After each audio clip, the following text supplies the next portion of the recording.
Hey everyone, and welcome to another episode of Community. And I am in Ottawa. Maria and I ran a High Vibe Women brunch today, which we love doing it. Now we're on our cross country tour. Look out for us in 2026. God knows where we'll end up. But it's the second time we've done it in a city that we're not super familiar with. And I'm sitting here with my bestie, Staci Millard. Hi, Staci. Hi. Who also came all the way from Fort Mac. She sponsored Thrive Accounting, sponsored our Ottawa brunch, which I'm always so you're so generous. I'm always so grateful that you get to be in the room as well. But then you support our larger vision. We're like, we want to run a brunch in Ottawa. You want to sponsor? But that's actually what we want to talk about today. We're going to talk about event sponsorship and who should do it, who shouldn't do it, why to do it, when to do it. So yeah, Staci, thank you so much for being here and for chatting about this. I love the invite. And you know me, I love a good return on investment conversation. Yeah, I do know that. I do know that. So Staci, for those of you who don't know, why don't you give a little spiel about yourself and what you do? Because it has also been a while since you've been on my pod. Oh, yeah. Staci Millard, I'm the CEO at Thrive Accounting, and we help Canadian entrepreneurs with everything from bookkeeping, tax filing, CFO services, and we're really passionate about helping entrepreneurs find the success that they're looking for. I think there's too many failure stories, and we know a lot of times you hear about the numbers being the key, and we know how to help people with those so that they thrive in business. Love it. Yeah. Staci, just so you know, and you guys do know this if you've listened to my podcast ever before, is our personal business fractional CFO. And yeah, she is the absolute best. So if you are on the hunt for one, we know the perfect one. She is here, and it's Staci, and her team does all of our bookkeeping and stuff. So they are angels. Every week I'm like, oh, Angel Aaron emailed me. So yes, they are the best. And so when we run our events, our High Vibe Women events, it's been kind of a new thing for us to get sponsorship for them. Maria and I, neither of us come from a traditional event background where people are like, we're not PR people, so we never knew to get sponsorship. And so a lot of our little events so are smaller than 200 people, we typically just do it, and then we kind of go from there. And then we realize there's just such an opportunity to highlight a business, right? A business that doesn't want to run events, so they don't want to put on their own influencer event, or they don't want to put on their own event for entrepreneurs, and they just want the opportunity to be in front of these women, because these women, one, they're buyers, right? That's women, we all love to buy from each other. We see a huge return on investment on our vendors at High Vibe Women, our sponsors at High Vibe Women. People come back again and again and again, including Staci. And so when we kind of pitched this to you, you were like, yes, heck yes, I'll come to Ottawa. And so, yeah, I want to talk to you a little bit about it, because I know you owned an accounting firm previously, sold it. Now you're kind of back, you're building more of kind of a digital accounting firm. Tell me a little bit about what your philosophy is on sponsoring events, and about the return for you on that, in terms of getting in the room, being in the room in that way, as opposed to just going to an event. Yeah, I think sponsoring has so many different payoffs, but it can also be the one thing that I tell clients all the time not to do. Yeah. Because I think that sponsoring an event typically comes with a fair bit of a price tag, right? And there's lots of ways to blow money in business. We all need cash. We can blow money lots of different ways, but we see larger price tags leave the door on an event. And if you are, whether it's from a swag bag donation through to a gold or platinum level sponsorship of the event itself, if you are not aligned, the person running the event will most likely take your money because you're offering them cash. They're hosting an event. They need, they ideally would like to have somebody contribute to that. But you don't get the same return on investment. And I actually think the most detrimental piece behind that is the souring of the relationship. Yeah. Because you're further behind financially, you didn't get a result for it, and now you kind of see there can be a bitterness of I went to that event and it didn't get me a payback, right? So even when you're going to an event, you always want to look at why? What am I going to get from being there? It's an energetic exchange. Yep. I want to get as much as I give, right? And that, when you get those kind of relationships, is high vibe. I am the first person. I line up. I'm like, can I sponsor this brunch? Because I get as much as I give. But I'm obsessed too with how do I show up at this event in a way that I can add value to it? Because I want our relationship to continue and do well for both of us. So when we start talking about return on investment, I think the very first thing from like a marketing perspective, but I see it on the numbers end, like the actions on marketing lead to results, is like, how dialed in are you to that particular audience who's going to be there? What is their willingness to purchase? Are they from your local area? Like if you're sponsoring a local event and you're not from that area and you don't have something somebody could buy, Yeah. like why are you doing that? Right? And so I'm thinking of like golf tournaments. Like we sponsor golf tournaments as a donation. We expect no, like when it's for a charity, like we're not expecting anything back, Yeah. right? Like I gave to a charity and I feel good about that. But if you're sponsoring somebody's brunch, then how is it tied? How are the people in that room tied to what you're going to get? Like, did they give you a speaking opportunity? What's the willingness of the buyer behind that? Yeah. Yeah, it's so interesting because something Maria and I are also obsessed with is return on investment for our vendors and our sponsors. So even you, like we weren't even at the door. I was like, you think you got return? And you're like, yeah, like it's fine.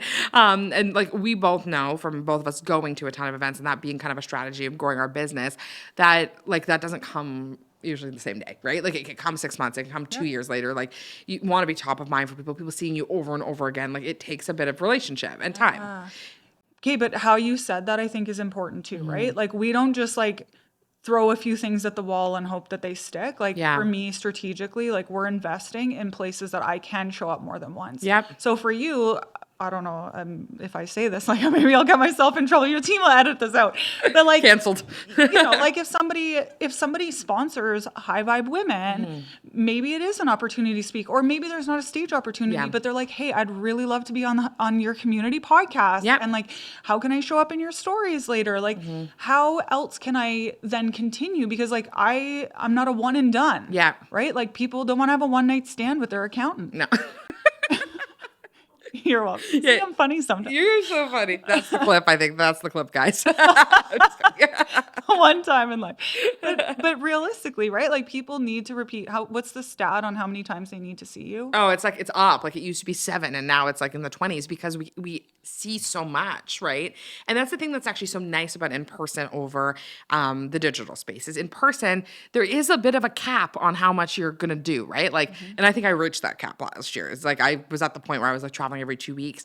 Then I got pregnant and I was kind of like, no more. Like I need to be horizontal.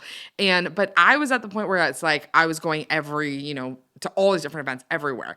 But it was like with the same people. Like I invest pretty strategically. I'm like in the Chris and Lori world, love the Harders. I do Create and Cultivate. I'm with Entreprenista. That's kind of it. Like Founders Club now, but like I'm not like, oh, I'm gonna go join this community and I'm gonna go over there, I'm gonna go over here. Because I know it takes repetitive like pieces where I'll meet someone one time and it's not gonna hit that time. And then I'll see them again in 6 months and then they're like, oh yeah, I actually did want to launch a podcast. Or like, I am interested in that thing. So if you're thinking about sponsoring, like it's probably better for you to choose 3 types of events or like brands of events and be like, those are the communities I pour into and I show up. And even if it's not stage, but it's like people see you over and over again. That's something that we've been really blessed with you, Staci, is like, you were our like gold sponsor 1 year. And that was amazing. And you were on stage that year. And then you've done live podcasts at our events. You're doing a live podcast again on March 7th, which I'm so excited about because you and your guests are going to have a bomb combo.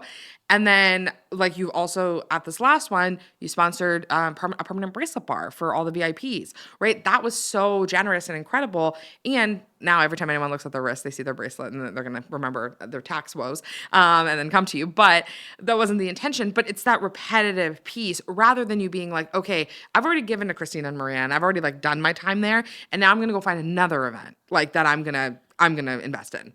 Yeah. So one of the things that I think is important is when you're looking at investing, like one and done is never going to do it. Yeah. And if you're putting the last of your eggs in that basket, it's like any effort. It's like a last ditch effort. You might as well not do it. Yeah. Right? We always hear those unicorn stories online of like, oh, and did this on my credit card and it was the best thing. But it's like, that's the one that you heard. What about the 1.5 million that didn't go well? Or all these people who went bankrupt, right? So I would never suggest ever making a sponsorship your last ditch effort, right? But if you do it in a way that you can invest repetitively in maybe micro ways. Like do you think, I don't know if you share the same opinion of this, but platinum isn't maybe always the way to go. Like No. you didn't mention once that I sponsored every one of your events in platinum, Yeah. right? And like I look at the packages and I'm like, what do I think will get me enough exposure that it's going to feel like a good return on investment, but that I can keep showing up? Yeah. Yeah. And so I think it's like, it's not always like the biggest package that's going to do well. And then the other thing is, and again, like maybe you're going to hate this, but just because you put out a booklet to me as a potential sponsor Yeah. doesn't actually mean that that's like, here's your 4 menu options. Oh, no, It's no, like no. a restaurant. It's Starting like, point. yeah, like this is for a conversation. Like tell them what's important to you, because if you're working with a good event host, they want you to get a return. Yep. If you're going to go and complain afterwards about what a crappy investment it was, like that hurts them for the future. So go tell them what's going to be important. Yep. Why the people in the room need to experience you in a certain way. Like I know that just putting a Thrive accounting sign at the door like is not going to do it. People need to know, like, and trust me. So I have to show up in a way. Maybe it is the podcast episode after, or hosting a community call. Like if they have a community call, I want to speak at it afterwards. Like something, because I know how I'm best received. Absolutely. No, 100%. And I think it's also thinking about like, cause even for me, I do tons of our sponsorship calls, right? Pretty much all of them. And so when I meet with somebody, I'm always like, here's a deck. It's a starting spot. So let me know what's important to you. And there's somebody I'm negotiating with right now who is kind of like, the only thing I really care about is the VIP night. Like, she was like, that's really the only thing I care about. And so, and I don't want to be your title sponsor, but I'm wondering like how I can be super involved in the VIP night. I was like, let's talk about it. So we started to like, dive into that. Or even I met with a bank, and actually the woman was like, I'm not free that day, so I'm not going to sponsor. And I was like, oh, and she's like, because I'm past the point where I'm just putting my logo on stuff. I'm at the point where I need to be in the room so I can see what kind of women are in there. I can see what kind of conversations they're having. So why don't we collaborate on something else? Like a very positive, like it was a positive no. Like it wasn't a no forever kind of thing. And I think that's why it's so important when you're having those conversations with sponsors, for those of you who collect sponsorship. It's like, it can't just be like, oh, here it is, and this is this rigid box. And the other part of it too is that I have said no to sponsorships that have felt out of integrity for me. Where recently I had someone pitch, and it was lots and lots of back and forth. And I was like, this does not feel good. I don't think this is going to go well. And they were going to give us, I think it was like $15K or something. And I actually have a friend who does a similar business, and it all worked out in the end. But I was like, I don't feel good on the deliverables. And it felt like I was going to have to, they wanted a lot of stage time. And stage time is one of those things I don't compromise a ton on, because I like know what it feels like to go to a fully sponsored event where you're watching like, a rep from every bank in the city go up and then the day's done. And so for me, I really want it to be really authentic, but I was happy to say no to that, even though it was hard to say no to the money. So I think it's really about also staying in that integrity and finding those good partnerships, because even like I want to add value back to my sponsors. So I always ask, I'm like, what's a win for you? What's a slam dunk? How can I add the most value back to you? And even for you, when you ran your summit, I was like, let us sponsor your summit. I would love to do that in return. Like, how can we find ways to like keep each other in each other's ecosystem? Which is like the best way to do business. Yeah. Can we talk about swag bags? Yeah. Okay. Yeah. This is controversial. I'm worried you're going to ruin my swag bags. No, I'm not. I'm just kidding. I just think in general, so that is a type of sponsorship, Yeah. right? So you're providing value to somebody, you're spending money on something. Yeah. I think no matter how you do it, you need to represent your brand well. Yeah. You need to think about how people are going to experience your brand. And this is, I think, interesting, because like I personally have been looking for swag for quite a while, and I have not invested in any of it. I'm like, I don't think people want a Thrive Accounting toque. They don't want a Thrive Accounting t-shirt. No, we do. Me and Maria do. Yeah. Okay. I'm buying toques. I'm buying 2 toques. It's not a bulk order. You can have one too. You're going to wear it. We can't be the only ones who have it. Okay. My kids. No, but I'm like, when I'm looking at how we invest our money, like I want people to think of me memorably. Yeah, totally. I want them to somehow remember who we are, because I spent money for my firm to be experienced.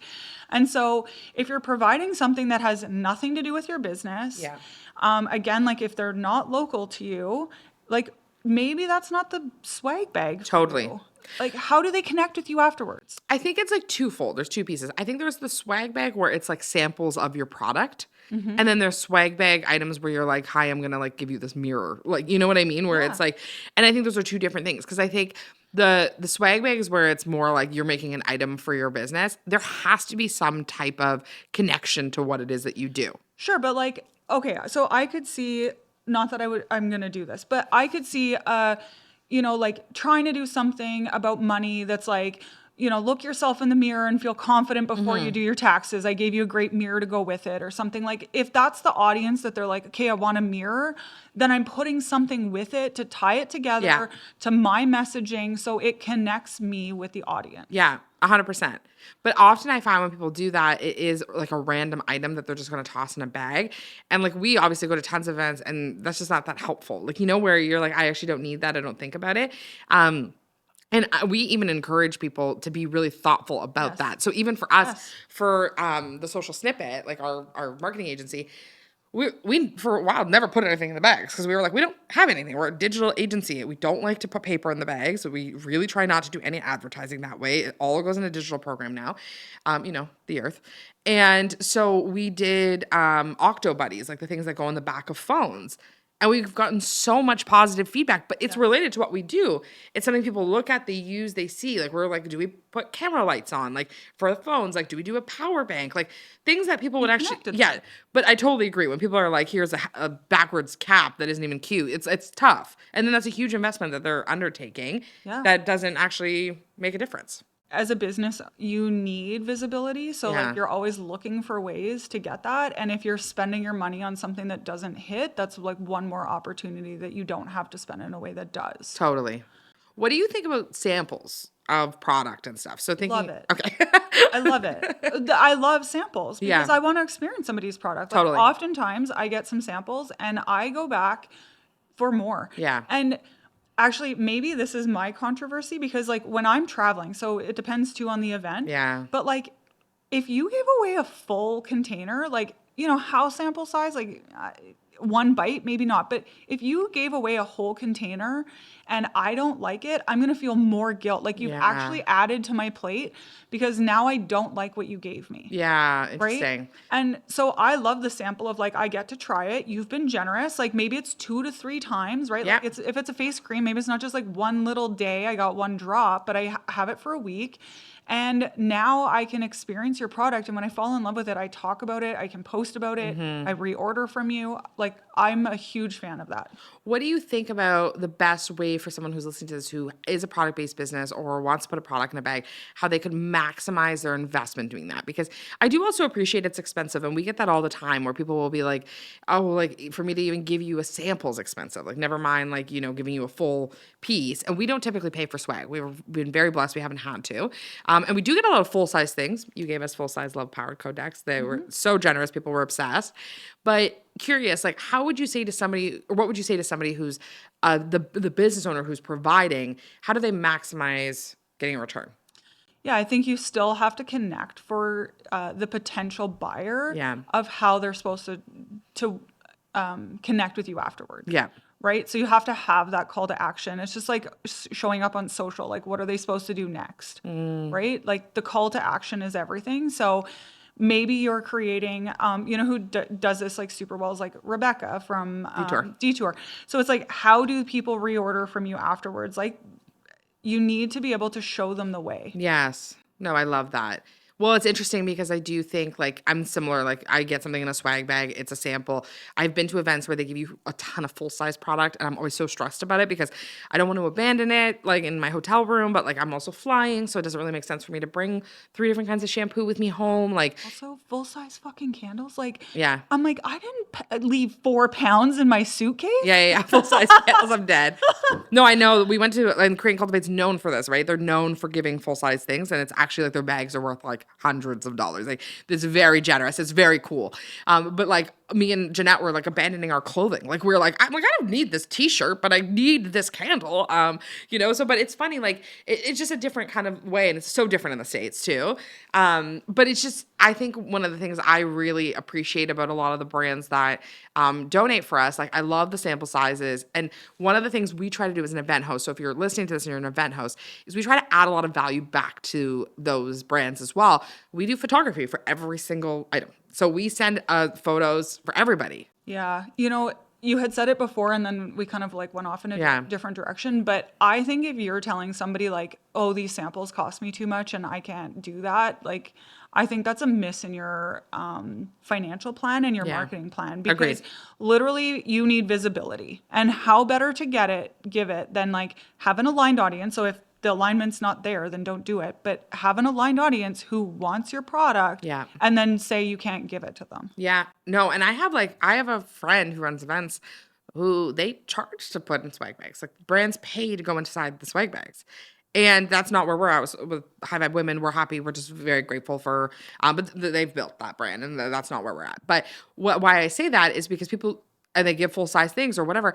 There's for us, like it's important to recognize that like we want these people to get the value. There is a lot of stuff in the swag bags, but also this is your ideal client that you're getting in front of, and they have this thing of yours at their house. That how would you have gotten to that to them another way? Like we're lending our audience to you. And I think you get the best results on that when you're in the room. Yeah, 100%.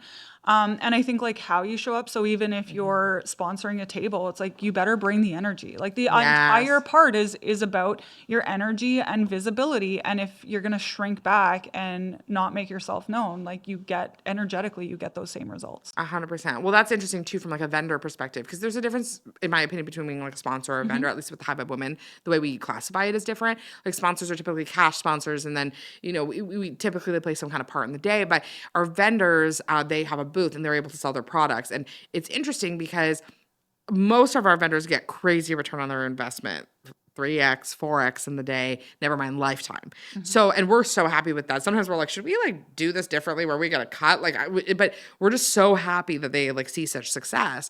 But the vendors that don't, I always see the same issues. Like it's lack of enthusiasm, lack of conversation, because these women are excited about buying.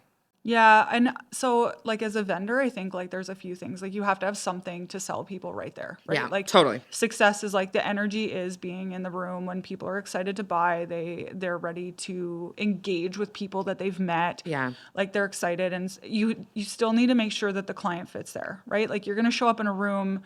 I would ask a little bit about the day though. Yeah. Like, is there time for people to buy and Yep. come and look? And like again, no matter how you're showing up, you still have the ability to ask questions. Like this is not,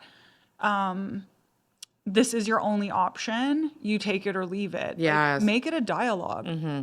Yeah, make it a dialogue and also recognize that it's not only about today, like it's brand awareness. So like even if you don't sell all of your stuff, like Acre 75 is such a great example of this. Virginia, she's coming back to be a vendor again in March. She's been a vendor at the last one, a sponsor in the past. She's amazing. I think she's been at most of them. And for her, it's that repetition we're talking about, right? You see people over and over again. It's like, they might not sign up for a box that day, but they'd sign up later. Like there is that building that kind of comes with that. But they might not buy that day, right? It might take a bit of time. So I think it's just thinking about it a bit like more longer term. But I'm curious for you, Staci, like who would you say like who are the right people? What stage of business should you be at to be thinking about sponsoring events? I think it can show up in any stage of business, but no matter what stage it is, it has to be intentional. So if you have mixed messaging early on, like literally that was me at one point, right? I didn't know how to speak to the people. And so if I'm not clear on that, then I shouldn't be sponsoring it. It's a fast way to burn through cash. Like go do a light investment a lot of different ways to hone in on the messaging. But I'm thinking of some brands and like there's a difference in business models, right? So there's some brands, like I think of some of the beverage brands, when they go into creating their business, like they're very intentional. They lock down their market, they lock down their messaging, like very quickly from the start. So right away, it's in their marketing plan. We want to be at events. We want people trying us. This is how we show up best. Yeah. But if you're like a service-based business, I don't think that's the best fit. Yeah. Right? Like you probably don't know your market yet. Your service offerings are going to be all over the place until it gets too messy that you have to niche down. And so I think it's actually about the intentionality behind it. And is it built into your plan? So I heard this analogy a long time ago that like blackjack players never leave themselves out of money. They always, like, even if you could count cards, like you would only ever bet in a way that you could come back from it. Right. So you're not betting at all. And I think we should do business that way as well, where if you make that investment and it doesn't work out for you, that it can be a lesson instead of the end of your business. Yes, totally. And so it's like, if you're intentional enough, if you've like worked with this market, like you know these people, okay, dive right in. Yeah. But otherwise, it's like maybe test the waters, show up at a lower investment instead of the gold, or show up in the room first. Yeah. Like go meet the people, show up just by talking, meet some people. Then the next time you show up with a sponsorship. Yeah, I love that. Well, I think this also comes back to this like concept, which is like vague but true, which is this idea of like being high vibe. Like one of the things Maria and I have really tried to be, and I know you instilled this as well, is that like when we go to an event, even if I don't love it, I'm like, what can I get from it? Like I recently went to an event where I was like, this is not my event, like not my perfect fit. That's okay. I'm getting something from it. And a bunch of people joined our membership from it. I'm like, that was a win. Like, you know what I mean? And I learned something and I went to a beautiful venue or whatever. Like then I've been to other events where I'm like, okay, like this is actually like, I can't even imagine what I'm going to get from this. But then when I'm in that energy, I'm never going to find what I'm going to get from it. Yeah. And so I think if you're like, not even just sponsoring, but if you're a vendor, if you're an attendee or whatever it looks like, maintaining that level of like, you know, what's possible. Like there could be a relationship that's formed in there that it like just takes time to brew that could potentially be a business changing relationship. I think that goes back to like the law, though. In my world, it's a law of like be more interested than interesting. When you come out with the desperate energy or like negative energy and you're like, this has to be it. Yeah. Is like, it's never going to be it. It's literally that the opportunity could smack you in the face when you're in that mindset and you still wouldn't even notice it. Yeah, totally. Right? Because you're just so hyper focused. Where if you're more interested, you're asking questions, you actually might see a way to connect the dots. It's like, I think it all comes down to the energy. Yeah, absolutely. Okay, well, this was a fruitful conversation because I think sponsorship is one of those things that like is so like, you know, question mark for so many people. I'm sure you see it too. Yeah, and thanks for letting me talk about swag bags. I know, I was like, what is she gonna say about the swag bags? Just being, honestly, like truthfully, like I love our swag bags. You know that I'm always like so excited about them, and people are so generous, which I'm so grateful for. And I care so much that people get a return. Like even there's been times where people, I'm like to our assistant, I'm like, don't ask that person because I actually don't think they got a return on that, or you know, like I want to make sure that they're happy with it or whatever. And so I think it's also about the energy behind it, and you want to partner at the end of the day. I think with sponsoring events, we've sponsored events, we've done stuff like this too. You want to work with people you like working with, you trust, you like their audience, and yeah, you want to do business with. And I'm obsessed with their swag bags. Thank you so much. Like every single thing in the last swag bag I kept. There was not one single thing that I didn't keep. Oh wow, thank you. Yes. Oh my gosh, yeah, I know. Because Staci is because she's a flyer. Yeah. But I feel like I hold myself to a high standard, and I talk about that to small business owners often, is like we shouldn't accept mediocre. Yeah. Right? So it's like, I think if you want to do well, you can't have the bar set low. Yeah. And so I set the bar high for myself. And Yeah. it's like, I think small business owners, it just take the time and be intentional. Just because you were invited into a swag bag too doesn't mean that totally. you should be in it. Not all opportunities, honestly, we should do a podcast about this one day, but like not all opportunities are good opportunities. And I think like even with us, like there have been times where I'm like, I do not want to ask that person because I think that they're going to try to use this as a lifeboat for their biz. Yeah. And like, I don't think it's a good opportunity for them. Okay. Also, I didn't mention this, but like, how many of something do you have to sell to get a return? Yeah. Like, can you do the math? Yeah. Right? So like, for example, we were talking about our friend Cher's podcast. She works with realtors. For me, it was a no-brainer at the investment price because I'm like, okay, how many clients would I have to get from this? Do I think I could get that many clients? But I've been approached for sponsorship on my podcast, and I'm like, I literally don't think I have the audience to get you a single client. Yeah. And so I've turned down sponsorships because I'm like, why are you asking me to throw your money away? Maybe Yeah. I shouldn't do that. Maybe that's like bad business advice. But I'm like, but I would be, if I was that person's accountant, I'd be like, how many people Yeah. do you need from this event to get a return on your investment? And we've actually, like, which has been really cool for us, we did an activity, mostly provoked by you, truthfully, about looking at like where all of our clients came from. Because we were like, okay, we invest in so many events. Like, we go to so much stuff. Like, where did these people come from? Like, because I can never, like, I can remember where, but like overall, you like Yeah, holistically, I until you can't. do the math, you just have a gut feeling. And it was funny because the two that came up the most in 2025 and 2024 were not communities I thought they were. Yeah. And so it was interesting because I was like, oh, I have invested a ton in this one area. We've invested a ton in this one area. And it was really fruitful for a while and it's become less fruitful. And then we kind of dipped our toes into this other area where we don't even put in a ton of time. And I was like, I think I need to put more time in over here. And that was so interesting. So even from like a where do I go events perspective wise, I can look at event tickets and I'm like, okay, I would need one client to work with us for 3 months to pay for that. And that's usually very possible and very often what happens. But I know sometimes it's about them seeing a little bit over and over again and some of that. So yeah, I think from a sponsorship perspective for folks listening, like, you know, you want to be making asks that feel reasonable, but also, yeah, you want to be doing it in partnership and like in collaboration. Yeah, like no different than you're hoping that somebody asking for a sponsorship is looking for a win-win when you're making the ask. Yeah. Back, it needs to be a win-win. Yeah. Any last thoughts on sponsorship? No. No. Gonna say like, oh, if High Vibe Women is your community, like I know a lot of people have really gotten a lot of value, and what I do want to say is that I really appreciate, as somebody who sponsors events, how much intentionality you put behind them getting return on investment. So I love that you're raising the bar for all the businesses. Oh, thank you. I know. I think sometimes our vendors laugh because it'll be like the end of the day and I'm like walking around, I'm like, you make money today? And they're like, yeah.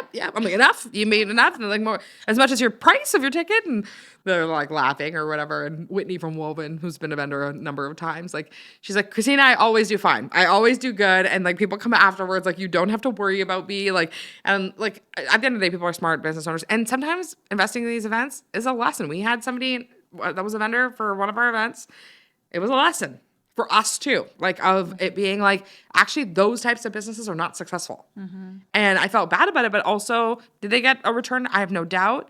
But was it as high as probably someone else? No. And so it's always learning. And I think, yeah, keeping your learning goggles on. Yeah. Amazing. Well, thank you so much, Staci, for the chat. And thank you so much for always being part of our events. You make them all better. Can't wait to hear your live podcast room in March. It's going to be so good. And for those of you who are listening, go give Staci's podcast a listen. I'll link everything in the show notes. She's a top-rated podcast. Look out for her sponsorships. And, and we'll catch you guys soon. Thank you.